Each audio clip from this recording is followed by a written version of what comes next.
জয় গৌর, জয় নিতাই। আজ 14ই কার্তিক 1432 ও 1 নভেম্বর 2025 শনিবার, উত্থান একাদশী।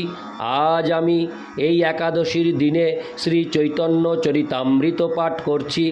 আজ আমি পাঠ করছি চৈতন্য চরিতামৃতের মধ্যলীলা প্রথম খণ্ড, একাদশ পরিচ্ছেদ, শ্রী চৈতন্য মহাপ্রভুর বেড়া কীর্তন লীলার শ্লোক 11 থেকে 27। নারায়ণ হে নারায়ণ, ভবভয়হরণম নারায়ণ। শ্লোক 11। আকারাদপি ভেতব্যং স্ত্রীণাং বিষয়ীনামপি যথা হির্মনসো হোবস্তথা তস্যাকৃতেরপি। অনুবাদ: জীবন্ত সর্প এমনকি তার আকৃতি দর্শন করলেও যেমন ভয় হয়, তেমনি বিষয় এবং স্ত্রীলোক দর্শনে ভয় পাওয়া উচিত।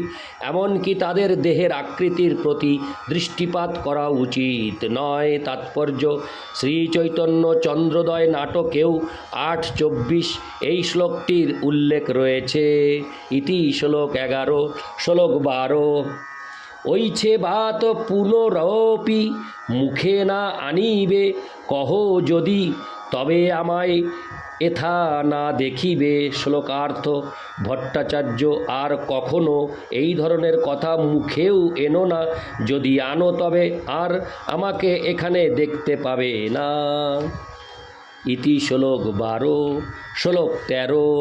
ভয় পাঙ্গা মানে ভয় পেয়েছে, ভয় পেয়ে সার্বভৌম নিজ ঘরে গেলা, বাসায় গিয়া ভট্টাচার্য চিন্তিত হইলা। শ্লোকার্থ: ভয় পেয়ে সার্বভৌম ভট্টাচার্য তার গৃহে ফিরে গেলেন এবং সেই বিষয়ে চিন্তা করতে লাগলেন।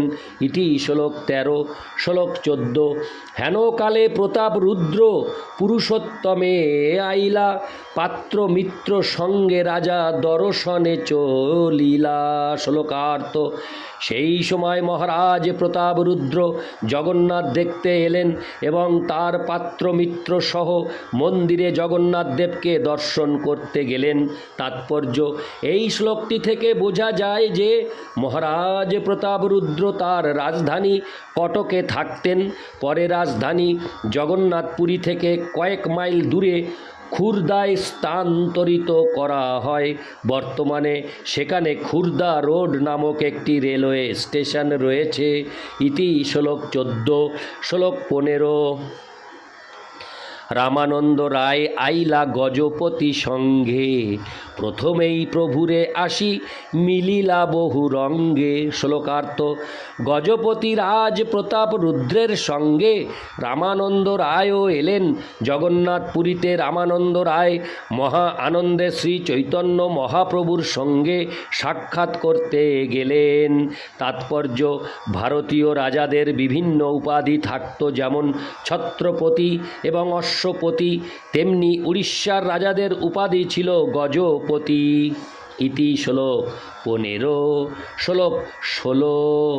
রায় প্রণতি কইল, প্রভু কইল আলিঙ্গন, দুইজনে প্রেমাবেশে করেন ক্রন্দন। শ্লোকার্থ: শ্রী চৈতন্য মহাপ্রভুর সঙ্গে সাক্ষাৎ করে রামানন্দ রায় তাকে প্রণতি নিবেদন করলেন। মহাপ্রভু তখন তাকে গভীর স্নেহে আলিঙ্গন করলেন। দুজনেই তখন প্রেমাবেশে ক্রন্দন করতে শুরু করলেন। ইতি শ্লোক 16। শ্লোক 17। রায় সঙ্গে প্রভুর দেখি স্নেহ ব্যবহার, সর্বভক্তগণের মনে হইল চমৎকার। শ্লোকার্থ: রামানন্দ রায়ের সঙ্গে শ্রী চৈতন্য মহাপ্রভুর এই অন্তরঙ্গ আচরণ দেখে সমস্ত ভক্ত অন্তরে চমৎকৃত হলেন। ইতি শ্লোক 17। শ্লোক 18। রায় কহে তোমার আজ্ঞা রাজাকে কহিল, তোমার ইচ্ছায় রাজা মোর বিষয় ছাড়াইল। শ্লোকার্থ। রামানন্দ রায় বললেন, আমি আমার প্রতি তোমার আদেশের কথা মহারাজ প্রতাপরুদ্রকে জানিয়েছিলাম। তোমার ইচ্ছায় রাজা আমাকে বৈষয়িক কার্যকলাপ থেকে মুক্ত করেছেন। তাৎপর্য, শ্রীচৈতন্য মহাপ্রভু রামানন্দ রায়কে অনুরোধ করেছিলেন রাজকার্য থেকে অবসর গ্রহণ করতে। শ্রীচৈতন্য মহাপ্রভুর বাসনা অনুসারে রামানন্দ রায় মহারাজ প্রতাপরুদ্রের কাছে সেই আবেদন করেছিলেন এবং রাজা তার সেই আবেদন মঞ্জুর করেছিলেন। এইভাবে রামানন্দ রায় রাজকার্য থেকে অবসর গ্রহণ করেছিলেন এবং সরকারের কাছ থেকে অবসর ভাতা পেয়েছিলেন। ইতি শ্লোক 18। শ্লোক 19। আমি কহি আমা হইতে না হয় বিষয়, চৈতন্য চরণে রহ যদি আজ্ঞা হয়। শ্লোকার্থ। আমি বলেছিলাম, মহারাজ, রাজনৈতিক কার্যকলাপে লিপ্ত থাকতে আমার আর ভালো লাগছে না। আপনি যদি অনুমতি দেন তাহলে শ্রী চৈতন্য মহাপ্রভুর শ্রীপাদ পদ্মে থাকতে আমার ইচ্ছা হয়। ইতি শ্লোক 19। শ্লোক 20। তোমার নাম শুনি রাজা আনন্দিত হইল, আসন হইতে উঠি মোরে আলিঙ্গন কইল। শ্লোকার্থ। তোমার নাম শুনে অত্যন্ত আনন্দিত হয়ে রাজা তার আসন থেকে উঠে এসে আমাকে আলিঙ্গন করলেন। ইতি শ্লোক 20। শ্লোক 21।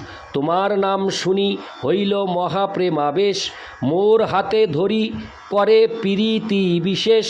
শ্লোকার্থ। তোমার নাম শুনলেই তৎক্ষণাৎ তিনি গভীর প্রেমে অভিভূত হলেন এবং আমার হাত ধরে তিনি বিশেষ প্রীতি প্রদর্শন করলেন। ইতি শ্লোক 21। শ্লোক 22। তোমার যে বর্তন তুমি খাও সেই বর্তন, নিশ্চিন্ত হঙ্গা ভজ চৈতন্যের চরণ। শ্লোকার্থ। তুমি যে বেতন পেতে রাজকার্য থেকে অবসর গ্রহণ করা সত্ত্বেও তুমি সেই বেতনই পাবে। তুমি নিশ্চিন্ত হয়ে শ্রী চৈতন্য মহাপ্রভুর শ্রীচরণের সেবা করো। ইতি শ্লোক 22। শ্লোক 23 ও 24। আমি ছাড় যোগ্য নহি তার দর্শনে, তারে যেই ভজে তার সফল জীবনে। পরম কৃপালু তেহ ব্রজেন্দ্র নন্দন, কোন জন্মে মোরে অবশ্য দিবেন দর্শন। শ্লোকার্থ। মহারাজ প্রতাপরুদ্র তখন অত্যন্ত বিনয়ীভাবে আমাকে বললেন, আমি অত্যন্ত অধঃপতিত, তাই তাকে দর্শন করার যোগ্যতা আমার নেই। যে তার ভজনা করে তার জীবন সার্থক। তিনি সাক্ষাৎ ব্রজেন্দ্র নন্দন, তিনি পরম কৃপালু, তাই কোনো না কোনো দিন তিনি অবশ্যই আমাকে দর্শন দেবেন। ইতি শ্লোক 23 ও 24। শ্লোক 25। যে তাহার প্রেম আরতি দেখিলু তোমাতে, তার এক প্রেম লেশ নাহিক আমাতে। শ্লোকার্থ। তোমার প্রতি তার যে প্রেম আরতি দেখলাম তার এক লেশ মাত্রও আমার মধ্যে নেই। ইতি শ্লোক 25। শ্লোক 26 ও 27। প্রভু কহে, তুমি কৃষ্ণ ভকত প্রধান, তোমাকে যে প্রীতি করে সেই ভাগ্যবান। তোমাতে যে এত প্রীতি হইল রাজার, এই গুণে কৃষ্ণ তারে করিবে অঙ্গীকার। শ্লোকার্থ। শ্রী চৈতন্য মহাপ্রভু তখন বললেন, রামানন্দ রায়, তুমি সর্বশ্রেষ্ঠ কৃষ্ণ ভক্ত, তাই তোমাকে যে প্রীতি করে সেই ভাগ্যবান। যেহেতু রাজা তোমার প্রতি এত প্রীতি পরায়ণ, তাই কৃষ্ণ অবশ্যই তাকে অঙ্গীকার করবেন। তাৎপর্য, মহারাজ প্রতাপরুদ্র সার্বভৌম ভট্টাচার্যের মাধ্যমে শ্রী চৈতন্য মহাপ্রভুর দর্শন আকাঙ্ক্ষা করেছিলেন, কিন্তু শ্রী চৈতন্য মহাপ্রভু সেই অনুরোধ তৎক্ষণাৎ প্রত্যাখ্যান করেছিলেন। আর যখন রামানন্দ রায় তাকে জানালেন তাকে দর্শন করতে রাজা কত উদ্গ্রীব। মহাপ্রভু তখন অন্তরে প্রসন্ন হয়েছিলেন। শ্রী চৈতন্য মহাপ্রভু রামানন্দ রায়কে অনুরোধ করেছিলেন রাজকার্য থেকে অবসর গ্রহণ করে জগন্নাথপুরীতে এসে তার সঙ্গে বাস করতে। রামানন্দ রায় যখন সেই প্রস্তাব মহারাজ প্রতাপরুদ্রের কাছে পেশ করেন, তখন রাজা তা মঞ্জুর করেন এবং রাজকার্য থেকে অবসর গ্রহণ করা সত্ত্বেও তাকে পুরো বেতন দেবেন বলে প্রতিশ্রুতি দেন। তা শুনেই শ্রী চৈতন্য মহাপ্রভু অত্যন্ত খুশি হয়েছিলেন। তা থেকে বোঝা যায় যে ভগবানের ভক্তের সেবা করলে ভগবান অধিক প্রীত হন। ভগবানের অন্তরঙ্গ সেবকদের মাধ্যমে ভগবানের কাছে যেতে হয়, সেটিই হচ্ছে পন্থা। শ্রী চৈতন্য মহাপ্রভু স্পষ্টভাবে বলেছিলেন, রামানন্দ রায়, রাজা তোমার প্রতি এত প্রীতিপরায়ণ, তাই তিনি অত্যন্ত ভাগ্যবান। তোমার প্রতি তার এই প্রীতির ফলে কৃষ্ণ অবশ্যই তাকে অঙ্গীকার করবেন।